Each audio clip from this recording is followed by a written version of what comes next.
G'day ladies and gentlemen, and welcome back to Aussie Starcraft as we're bringing you a few more games from MLG's Game On that took place very recently. Currently we're in the middle of a best of 3 series between Puck, our green Protoss player in the bottom centre location here on Polar Night, and our golden Protoss EG's Huk in the top central location. So it has been a PvP. If you missed game 1, you ought to go back and check it out right now because I'm very likely to spoil it during the course of this cast. So Huk and Puck both playing some great Protoss games here, though Huk managing to get the upper edge in game number 1, managing to soldier through in what became a base race scenario. Be interesting to see what route they decide to play here on Polar Night. Polar Night obviously a very different sort of map to Heavy Rain. Instead of being located in the corner base, actually in a much more central location. So things like blink stalkers and flying units obviously a very serious threat here. Things like blink stalkers from the low ground able to do a lot of damage, particularly when the main army tends to be defending the natural. So this PvP matchup, always very volatile. Excited to see how this goes. Huk is at a 1-0 lead in this series, so if he can seal out game number 2, he will be able to progress on to the round of 8. Actually versus Cats for his place in the round of 8. Or alternatively, if Puck is able to win this game, he'll be able to force it to a game number 3. So always excited to see some PvP. I'm a Protoss player myself, and naturally watching PvP is always a little bit of a nail biter for me. So hope you guys are enjoying as much as I am. The fact that this Group A bracket was Zerg Protoss meant that we've seen a lot of PvZ and a lot of mirror matchups. So we'll see how this one chooses to resolve itself. Huk going for an early Zealot here along with his Cybercore, fairly standard opening. And Cybercore coming up from Puck now. This is the reason you mainly see a Scout come after Cybercore. Generally that's the first opportunity your opponent has to deviate in the tech choice, unless they go for some sort of crazy early double proxy gate or that sort of thing. This tends to be the first opportunity for real valuable scouting intel. Puck of course choosing to scout just a little bit early. Huk saving his scout for a little bit later. We've actually seen Huk use his mothership core for some quite aggressive scouting. Looks like Huk going to favour the opening he used last time. There's 2 gateways coming up now. Puck likewise, well actually no, not likewise, yep, there, oh, we have our first deviation, ladies and gentlemen. Instead of a second gateway, we have Puck going straight for a Stargate. Now, we'll see what he decides to produce out of this. My gut says Oracle for a number of reasons, and we'll come back to those. Void Rays, of course, always an option, very potent in PvP. We have Huk chasing this poor Stalker all the way home. We'll see if Huk can get out some other units to assist it, otherwise it could be considerable early pressure from Huk. Huk always well known for doing this, a few units with very aggressive micro as opposed to waiting it out for the larger macro stage of the game. I imagine that this Stargate will be used to produce an Oracle, and indeed there it goes. And this Oracle being chrono boost out, so will only be about 20-25 seconds from being produced, already almost finished. And these Oracles are absolutely terrifying, particularly in PvP matchup where units tend to all be clustered together. This looks like a lot of probes, but it generally takes an Oracle about 5 or 6 seconds just to decimate your mineral line. Got to be very careful and tend to need to keep a Stalker or 2 on the defense. So we'll see where that Oracle is actually moving out and whether or not it's been scattered by Huk. Huk, I think, might have just missed that with the Stalkers. These Stalkers are going to be in position to do a lot of damage.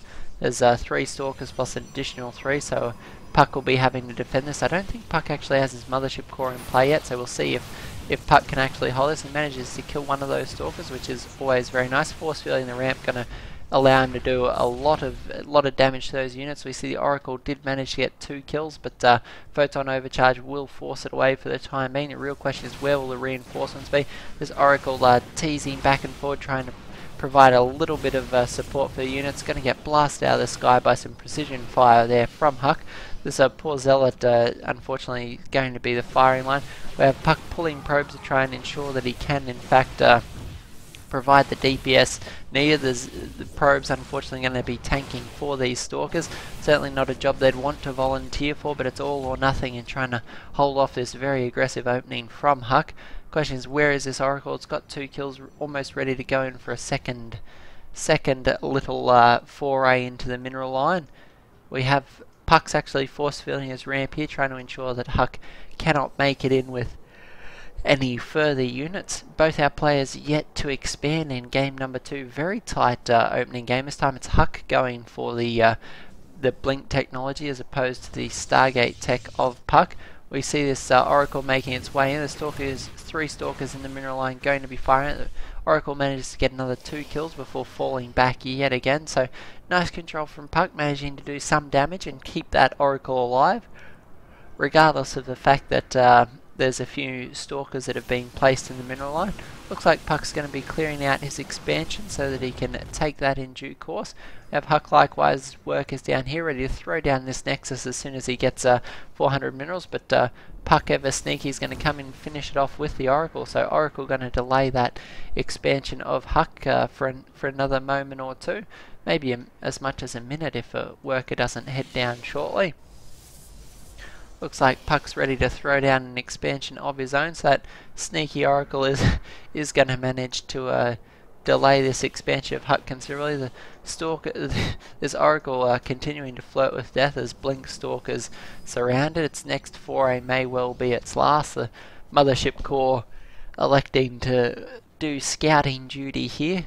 This Oracle's done a great job of both harassing Huk and keeping these Blink Stalkers tied up in his main base. So Huk now choosing to move out. He's got a considerable force of Blink Stalkers here. The real question is, does he have any sight for the high ground, or will it just be Blink Micro to try and get an edge in the engagement? Currently it does look like he's lacking a line of sight. This Mothership Core continuing to try and defend the mineral line. This brave Oracle up to 6 kills now, just stubbornly trying to work his way up. There is no expansion yet for Huk, so it is a well, actually Puck's own expansion has been cancelled, so we're still at the 1 base stage 11 minutes into this game, which just proves what a nail biter it is. These Stalkers are going to be fighting their way up the ramp here, but force field's no longer an issue as Blink will allow them to move in and out fairly seamlessly. Puck going to continue to use this Oracle to great effect, very active with it. Scouting, I love the use of it. Useful for both scouting and harass. Puck's ensuring that Huk just cannot catch a break here. Unfortunately, the Hero Oracle does go down there. The Blink Stalker is able to polish it off along with a few sentries. That's going to allow Huk to expand now, as there's very little on this side of the map that can actually stall in and delay that. Puck actually probably leading the Stalker count now. Indeed, he is 16 to 14 as Puck chooses to roam around looking for these proxy pylons, actually managing to identify where they would be quite quickly. Second proxy pylon is going to go down, and we have Puck engaging here. He does need to fall back. He is split in two and very exposed. That pylon does go down, so there'll be no reinforcements for either of our players out in the central location. We look at the production tab. We do have the first Immortal on the way for Huk. These have been a mainstay of Huk's force, even in his Zerg games, tending to produce quite a lot of the Immortals, a lot more than perhaps I've seen other Protoss players, certainly a lot more than Puck's been producing. We've seen no Immortals or no Robo out of Puck for that matter in any of these PvP games, instead electing to go for the straight gateway units. And he's actually done quite well with them, but the real question is whether he can continue to do so. Both players have their Blink research, but unfortunately for Puck, Huk has the Immortals here present yet again, so can Puck do the damage he needs? Trying to commit here to kill this base, but unfortunately unable to focus fire it down. Going to be force fielding that Immortal forward. Does pick off the first Immortal, which is a nice choice, but these great force fields from Huk make it very difficult for Puck to engage. Will Puck continue to engage on this angle, as Time Warp's making life very difficult here? Puck trying to use Blink Stalker Micro to get the edge in this engagement, but Huk likewise with blink off cooldown can Huk focus fire. There's at least 4 stalkers here that are within 1 shot of dying, but unfortunately Huk unable to focus fire those quite as efficiently as he may have liked. Would have equalised the fight very quickly. We have this continual blink stalker battle raging back and forward in front of the natural expansion of Huk. We have 16 stalkers for Puck and 14 for Huk, though we do have the immortal. It is the deciding factor. I can't help but feel it will be the determining force in this engagement. Have Puck trying to establish a forward pylon here so that he can reinforce. He's hovering a bit of minerals and gas. Nice force fields there, actually going to allow him to get a nice concave at the start of the engagement, but the further he pushes through this gap, the more likely is for the concave to favour Huk.